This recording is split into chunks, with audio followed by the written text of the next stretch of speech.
welcome to WatchMojoUK, and today we're counting down our picks for the top 10 WTF Top of the Pops performances. Before we begin, we publish new content every day, so be sure to subscribe to our channel and ring the bell to get notified about our latest videos. For this list, we're going to be looking at the most bizarre live appearances in Top of the Pops, from the hilarious to the downright creepy. Which of these made your jaw drop? Let us know in those comments below. Number 10, Armand Van Helden, Coochie. When I call your celly late at night, I want that coochie and I'll do it right. Oftentimes, songs had to be censored before they made it onto BBC's landmark music TV program. And that's what leads us to wonder how the hell a song called Coochie managed to make it on our screens. Nothing can make you unsee the sight of a bizarre buff blue man singing about his burning desire to school with a lady on the Top of the Pops stage. When I call your celly late at night, I want that coochie and I'll do it right. Saying coochie, a word meaning female genitalia, on evening telly was bad enough, but some viewers misheard this line as, "and I'll make it squirt." When I call your house after work, I want that coochie and I'll make it squirt. Which was a bit much. The actual lyrics are, in fact, "and I'll make this work." Number 9, Status Quo, Margarita Time. Captured my heart, captured my memory. At first glance, this is a completely normal performance by the iconic British rock band. They'd appeared on the show several times throughout its run, and most of their performances were fairly tame. However, the weirdness hit towards the end of their rendition of Margarita Time, where it became clear that maybe they'd had a couple margaritas before getting on stage. Let's have a drink. It's margarita time. The band's bassist leaps towards the drummer, and they end up falling off the platform.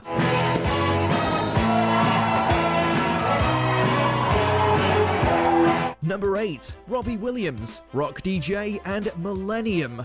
Robbie Williams defined British pop music in the late 90s and early 2000s, so it's no wonder he made a few TOTP appearances along the way.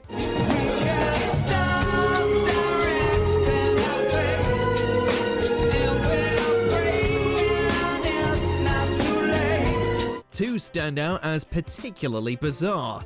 The first being when he turned up to sing Millennium in a dress, proving Harry Styles' recent antics aren't that groundbreaking. Strangely enough though, the dress was pretty see-through, exposing Robbie's bizarre granny panty-like undergarments.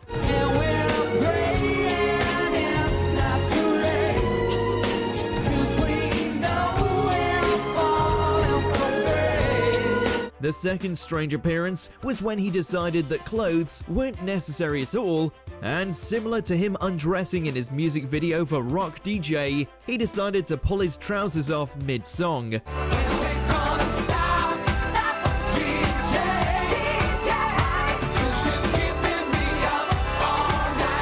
Only problem is, he kind of realized he couldn't get his pants over his shoes midway, so he was left dancing with them around his ankles the whole time.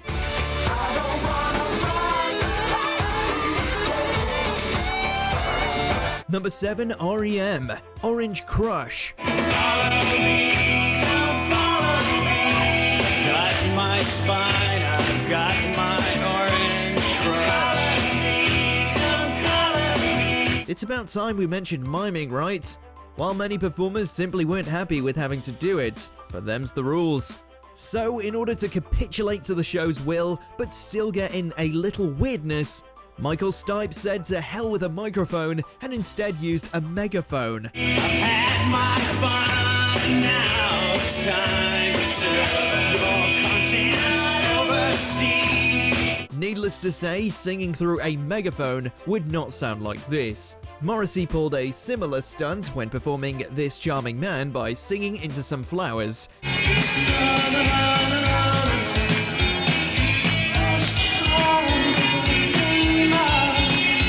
But for our money, this performance of Orange Crush is just that much weirder. I've got my spine, I've got my orange crush. Don't color Number 6. Sparks. This town ain't big enough for the both of us. For the uninitiated, the legendary Ron Mills' appearance on the show may have haunted their dreams. This town ain't big enough for the both of us. Tell me who's gonna leave. As the band performed their certified banger, This Town Ain't Big Enough for the Both of Us, Ron gives side eyes to the camera that looks straight into your soul. The man doesn't even blink as he hits the keyboard in the stiffest way imaginable. He likely terrified children across the country, and we respect him for that. And please stop me. You know that this town is big enough, not big enough for both of us. Number 5. Trio. Da Da Da. What you do and what you don't, what you will and what you won't, One of the main reasons performers agreed to appear on TOTP was to gain even more exposure for their bands. That means you have to make a big impression, and some bands did indeed fall to attention-grabbing tactics. But what happens when you got too many ideas and can't decide which one to land on? Just do them all, we guess. da da da, da da da. Trio's Da Da Da featured people sitting around them with crude drawings covering their faces, a parasol over the drummer, and most disturbing of all, a man in a strange mask doing what some may describe as dancing. After all is said and done, it was right for you to run. Number 4. Rod Stewart and the Faces. Maggie May. Oh, Maggie, I couldn't have tried anymore.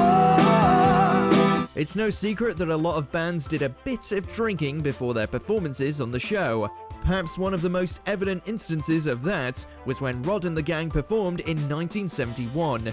The first sign was Rod swinging around the microphone stand like a bloody weapon, but when the guitarists began missing their solo cues, it was clearly a lost cause.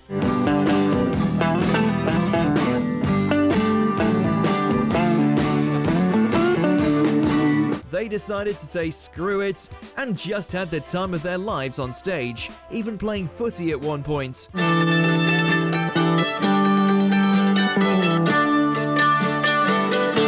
Number 3. The Orb, Blue Room. Electronic music and Top of the Pops don't always go hand in hand. After all, how are you supposed to perform something like Orbital's Chime live? Well, by standing on stage, hitting a key every now and then, and pretty much nothing else.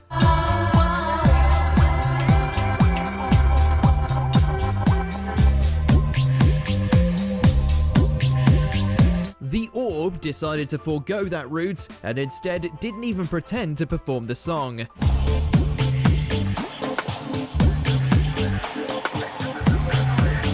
They just played chess on stage for 3 minutes instead.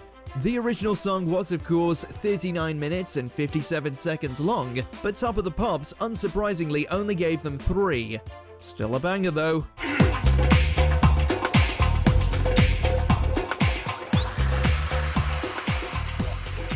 Number 2, Nirvana, Smells Like Teen Spirit. Load up on drugs, kill your friends as far as to Top of the Pops' strict rules had wound people up a lot over the years, and sometimes we're lucky enough to see the performers bite back. In this now legendary performance, Kurt Cobain and the gang decided to make some changes to their hit song. I feel stupid and contagious. We are now entertainers. Kurt, of course, decided to put on a bizarre voice that many suggest is an imitation of Morrissey. On top of other piss-taking antics, they replaced some of the lyrics with much cruder ones. Needless to say, they never got invited back again. I'm a mosquito, yeah. Number 1, The Time Lords, Doctor in the TARDIS.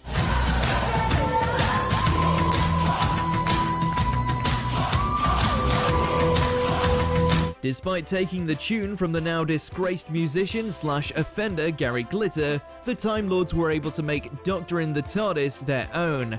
But this live performance on Top of the Pops is just disturbing all around. In what feels like the worst kind of fever dream, the band are up on stage wearing attires that look eerily reminiscent of KKK robes.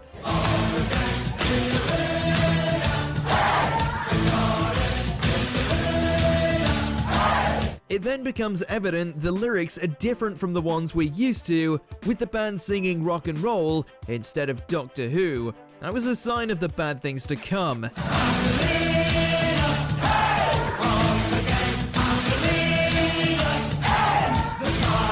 Gary Glitter bursts into the studio asking the disturbing questions, "Do you love me?" and "Do you want to touch me?"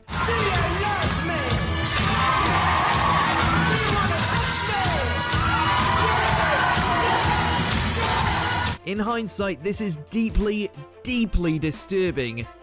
Do you agree with our picks? Check out this other recent clip from WatchMojoUK and be sure to subscribe and ring the bell to be notified about our latest videos.